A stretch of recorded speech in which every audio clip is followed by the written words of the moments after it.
El cribratge massiu de Covid-19 al campus universitari d'Igualada, organitzat a mig abril, no ha detectat cap positiu entre les 119 PCRs analitzades. No obstant, entre aquestes proves serològiques que s'han fet al campus igualadí, s'han trobat 5 persones amb anticossos.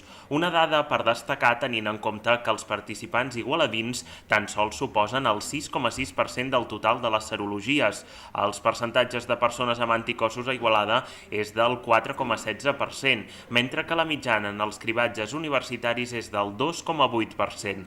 La Universitat de Lleida va iniciar els cribatges intensius a la població universitària de Catalunya després de les vacances de Setmana Santa. Les proves voluntàries van tenir lloc entre els dies 7 i 22 d'abril en els 4 campus que la Universitat de Lleida té a la capital del Segrià i al campus de la Universitat de Lleida, amb l'objectiu de tallar les cadenes de transmissió de coronavirus. Els cribratges de Covid-19 han estat impulsats des del Departament de Salut, coordinats pel Servei Català de la Salut i Vigilància Epidemiològica, amb una operativa gestionada per l'Atenció Primària de Lleida de l'Institut Català de la Salut i amb la col·laboració de la universitat.